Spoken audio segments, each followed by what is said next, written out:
Hello everybody, I am Stefano Dalla Palma, PhD candidate at Hieronymus Academy of Data Science in Tilburg University. And today I present a paper titled What is your distributed HyperLedger? Wrote together with my colleagues Remo Pareschi and Federico Zappone from University of Molise.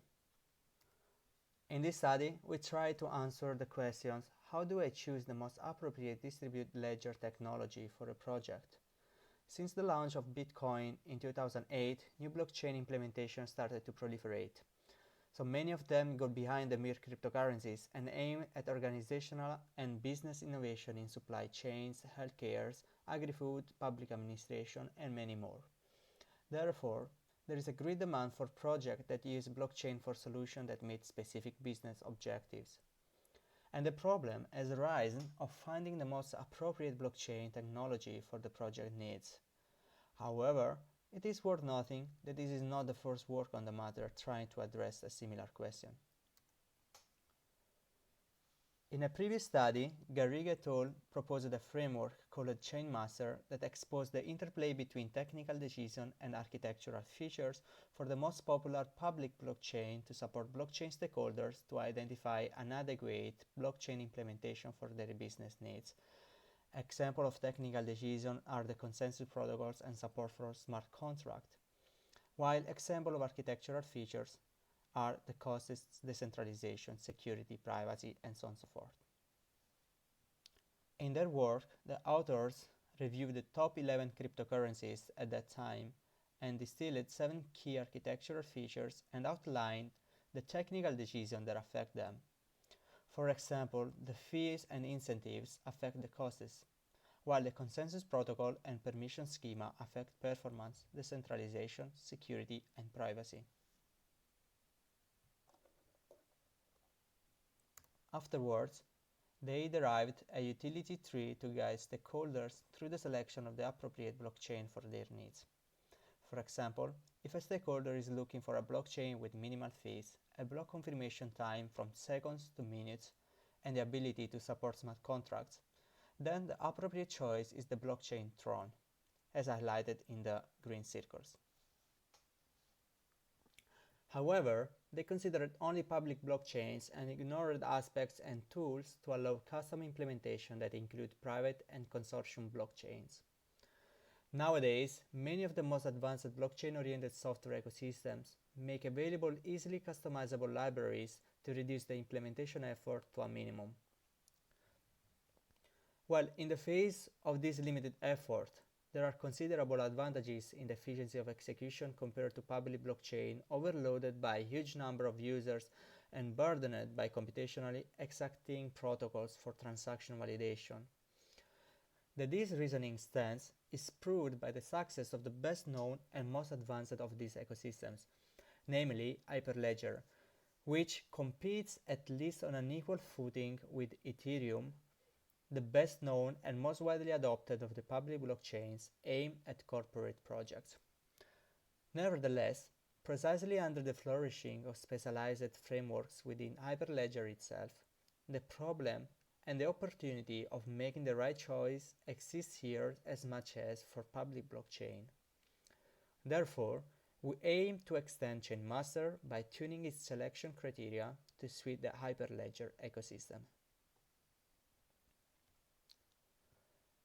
HyperLedger is an open source community focused on developing a suite of stable frameworks, tools, and libraries for enterprise-grade blockchain deployments.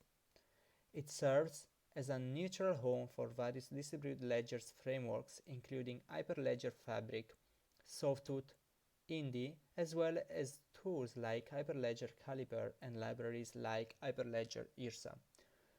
In this study, we focused on the 6 frameworks under the heading of distributed ledgers shown in this slide. In short, the well-known Fabric is one of HyperLedger's leading projects in terms of usage, potential, and efficiency, and is intended as a foundation for developing application or solution with a modular architecture.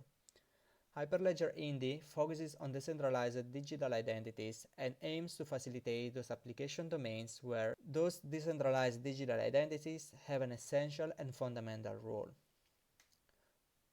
Burrow is a solution to leverage Ethereum functionality in conjunction with HyperLedger functionality, and therefore allows developers and architects to create an Ethereum virtual machine environment within the context of their Fabric and Sawtooth networks. HyperLedger Bizu is an Ethereum client designed to be enterprise-friendly for both public and private permissioned network use cases, while HyperLedger Hairoa is an easy-to-use modular distributed blockchain platform with its unique consensus and ordering service algorithms, rich role-based permission model, and multi-signature support. Finally, HyperLedger Sawtooth offers a flexible and modular architecture that separates the core system for the application domain, so that smart contracts can specify the business rules for applications without needing to know the underlying design of the core system. The following slides describe the 7 key architecture drivers provided by Chainmaster for blockchain selection, contextualized to the HyperLedger ecosystem, namely cost, consistency, functionality and extensibility, performance, security, decentralization, and privacy. The architectural drivers identified and the features that specifically characterize them are shown by this table and define the pivot points of the decision paths represented in the utility tree that we derived for HyperLedger framework selection, and that we will show in the next slides through every technical decision. So we can identify some of the features about the purpose, the fees, the block production rate, the transaction per seconds, TPS, and so on and so forth for the 6 frameworks analyzed. For example, we can see that Fabrics has the purpose of easing the decentralized apps and smart contracts development. It doesn't have fees and a configurable block production rate and confirmation time with a up to 20,000 transactions per second, and so on and so forth for the remaining frameworks. So let's start with costs. In public blockchains, costs are transaction fees paid in cryptocurrencies to execute services, for example, smart contracts. In contrast, none of the HyperLedger frameworks has a native cryptocurrency. However, we still need to distinguish between distributed ledgers that are totally independent and those interfaced with public blockchain, specifically Besu and Barrow, which both operate as Ethereum clients. This is because in the first case, transaction costs in the form of applied commissions are absent altogether and are replaced by the one-off setup costs and the recurring operating costs of the ledger. In the second case, the last cost must be combined with the transaction fees if the Ethereum blockchain is assessed for validation. Consistency is a property ensuring the transactions are securely appended to the blockchain. To that end, public blockchain uses various strategies, for example, waiting for several blocks to be generated before considering the transaction consistent. However, current blockchain implementations can only ensure eventual consistency. By contrast, HyperLedger permissioned blockchains achieve strong consistency by enabling a complete verification of the execution of transactions. The advantage is twofold. It maximizes safety while minimizing computational expenditure. Functionality and extensibility is the ability to adapt the blockchain to multiple application contexts. Smart contracts are the main enabler of this goal. In particular, in public blockchain, smart contracts are mostly supported by ad hoc programming languages, for example Solidity in Ethereum. In the HyperLedger ecosystem, they can be implemented by a wide variety of general-purpose programming languages such as Java, Python, and so on and so forth. Thus, it allows to gain programming flexibility, development communities support, and system integration capability. Moreover, the capability of advanced auditing of transactions performed on the ledger is supported in Fabric through the use of document-oriented database management systems that enable rich queries. The fulfillment of application needs is further attained through frameworks specifically designed to their support, such as Indy for decentralized identity management and Hairoa for mobile applications, and tools that can be used within frameworks to address various requirements that may emerge during development. About performance, there is latency, throughput, and scalability intended as the number of nodes and clients in the system, HyperLedger provides modular management of transactions with a partition between nodes specifically dedicated to the consensus of transactions and non-consensus node.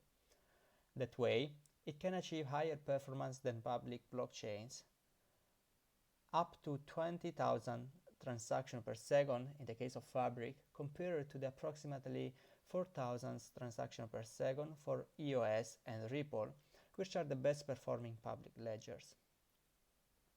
Moreover, scalability might negatively affect performance because adding new nodes might increase execution times for transaction broadcasts to and validated on a bounded network.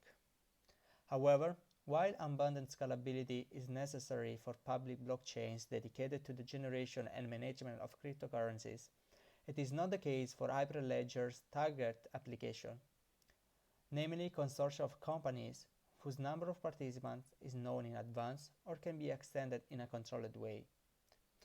Security is another important driver and regards fault tolerance, consensus protocol, and participating nodes' trustworthiness.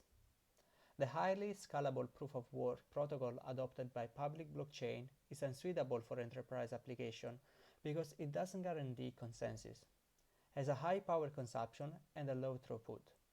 HyperLedger, instead, uses a plug-and-play approach to choose the best protocol for the project requirements. For instance, HyperLedger Fabric uses crash fault-tolerant protocols. On the one hand, they are highly efficient for creating consensus among validating nodes. They can also operate and recover efficiently without data loss when the leader node crashes. On the other hand, one single untrustworthy node can prevent this protocol, CFT, from reaching consensus.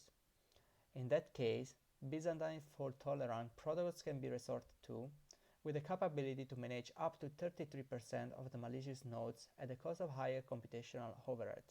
The availability of a variety of validation protocols can be effectively leveraged in the design phase as it supports the identification of the right compromise between efficiency and safety. In fact, crash fault-tolerant protocols are suited to consortia characterized by verified reliability and mutual trust among participants, while Byzantine fault tolerance protocols are applicable in case there is a need for greater caution and higher levels of safeguarding in the management of interorganizational relationship. Decentralization is one of the most important concepts of blockchain technology.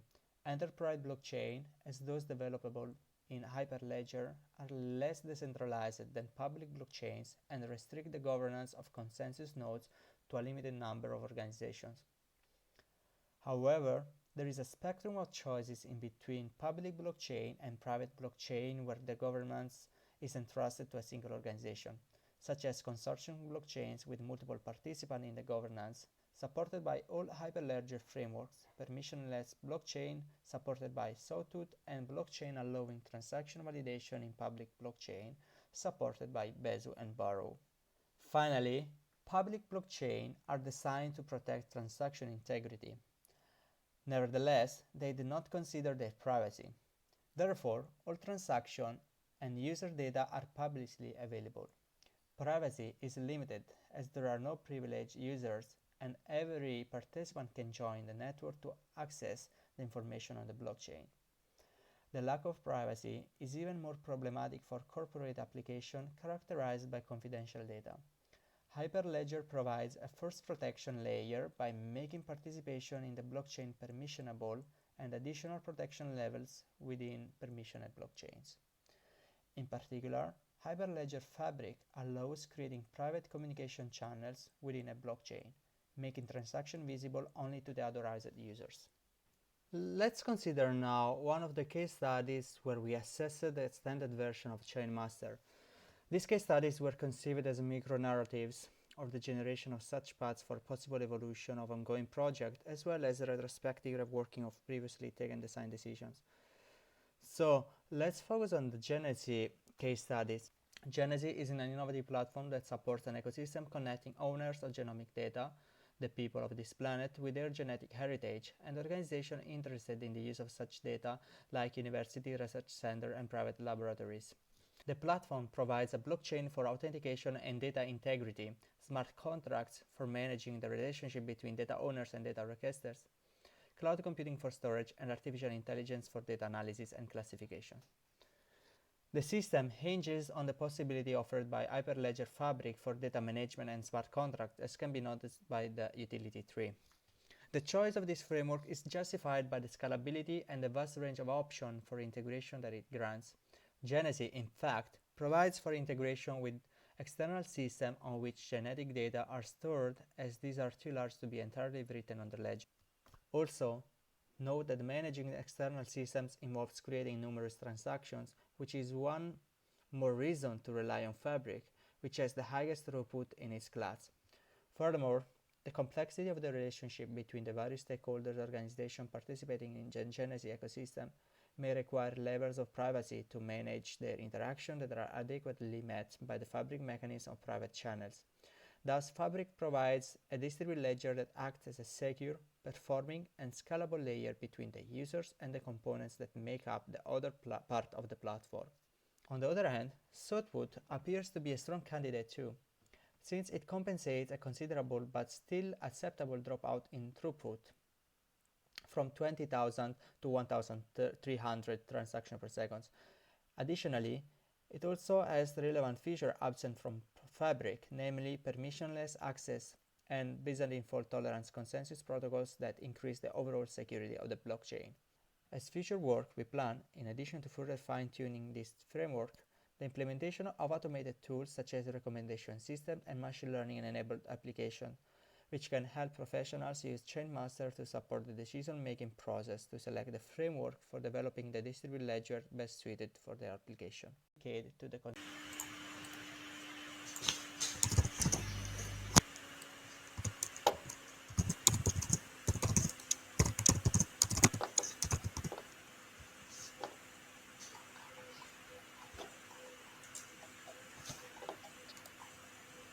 Okay, I believe we are live now.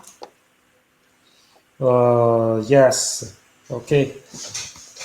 Thank you, Stefano. So now we realize that your video probably has been cut off. So please, if you can go to the last pages and then results and conclusions, so we can ask the audience to make questions through the chat. Thank you.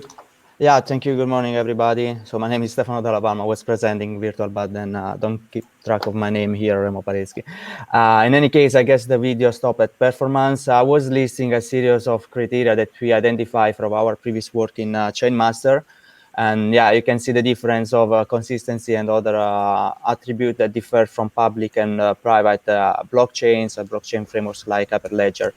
So also here in performance, you can see that HyperLedger blockchain have better performance than public blockchains with up to 20,000 transactions per second. I will go very fast here since the time is constrained. We also identified security since we can have protocols that are more that can guarantee more consensus and have lower power consumption with regard to those one in public blockchain like proof of work. Decentralization is also another important concern, which is one of the main building factor of a blockchain by themselves. And we identified 3 attributes for decentralization, which is technology, ledger, and permission schema. So it is important to know that we just took the original utility tree and criteria that we identified in the previous work Chainmaster and just mapped it for HyperLedger. So whatever you can see here in this slide and all the attributes are derived from that paper. So privacy is the other criterion that we have identified, where you can guarantee more privacy in a private blockchain like the HyperLedger frameworks. So we give the opportunity to a user to identify the best blockchain for the problem at hand, or for the problem at hand, also based on the privacy concerns. Yeah, the result of this work actually is applying this kind of framework and utility tree to several case studies. So we actually had 4 case studies, and those case studies regard supply chain management or biomedical study recruitment to identify users that can participate to such kind of studies. And the one that I listed here in the slide is about Genesis case study, which is a study that we are carrying on. Actually, Remo and other colleagues are carrying on about genetic data management. So it is an ecosystem where people can just share their genomic data and get rewarded by sharing the data. So the more the data are shared on the platform, the more coins they have, but they give the opportunity to other labs or research centers to use those data to do research and improve actually the research on genomics. And we use this utility tree to identify the best blockchain, the best framework for Genesis. As you can see, the green rectangle are the preferred requirements, where there are also alternative requirements in orange, the one that were actually identified by the stakeholders in Genesis. And you can see it was important to have a smart contract and a database management system. So we went for functionality first, and we identify that we could use Fabric, Bezu, Iroha, I don't know whether you can see it, Satfoot, and Barrow as blockchain for smart contract because they support it. But at the same time, the database management systems is supported only by Fabric. But apart from that, there are also the requirements that are required by the stakeholders, like the transaction per second. So we went for something that has at least 1,000 transactions per second. So Fabric, Arrow, or Satfoot, not less, like Bezo and Barrow. Also, the security was important. And we have two alternatives here, like using Ledger on fault tolerance protocols with 66% block producer. And we have almost all the HyperLedger framework that support this. So this is not really important in this case. And about privacy, we have two preferred requirements about channels, support only by Fabric, and the permission schema, which the preferred one is permissioned, but also permissionless is an option. So taking a look to this utility tree and selecting the HyperLedger, or let's say the interjection between those HyperLedger framework, we see that Fabric and Satfoot occurs the most of the time. So for us, the choice was to go with Fabric and alternative with Satfoot. So we limited our choice from the plethora of framework in HyperLedger to just two frameworks, which are indeed Fabric and Satfoot, which were actually then at the end applied for the Genesis ecosystem. And yeah, that was the conclusion. So we had also some future work about this, and the main one was about actually create an automated system to a recommender system to propose this framework based on the user needs. So imagine like a web app application where you can put your requirements like performance, security, and sub attributes, and then the system can just recommend you a list of framework that you can use. I hope you are in time. Okay, Stefano, thank you very much. Yes, we have about 3 minutes left. And okay, we realized that there is no time to go into a separate discussion room as we set up, because then the next live stream will start. So we are here for questions, and I ask every attendee to write the questions into the chat, into the page chat, so we can directly read that, or I can ask that to Stefano. In any case, I'll start asking a question myself. So what kind of different levels of permissions can be set up on HyperLedger? I will say that Fabric. Do you mean the permissions? You just set up 2 levels? You mean in the, what are you talking about here? Permission schema and security, right? Yes, exactly. Actually, we can set up to the one that can be identified in the HyperLedger framework. So if you go, for example, in the paper and see table 1, I can share it. Yeah, so it's... Yes, thank you. So what you have done is just going through an analysis of the architecture in HyperLedger, of the HyperLedger frameworks. And we identify like some permission schemas. So actually, in this case, we can just distinguish between permission and permissionless. This is the categorization that we went for. Yeah. So yeah, we did some card sorting exercise. We discussed that actually that the third author, Federico and Remo, sit down to analyze better the architecture in depth. And then we just sit down and reach the conclusion about how to distinguish and categorize these attributes. Okay, but can you say also something about the possibility to create channels in view of the... Of a future extension, you mean? Yeah. I don't know that on what do you exactly mean about creating channels in this context? I mean, you can create communication channels involving only a selected subset of nodes.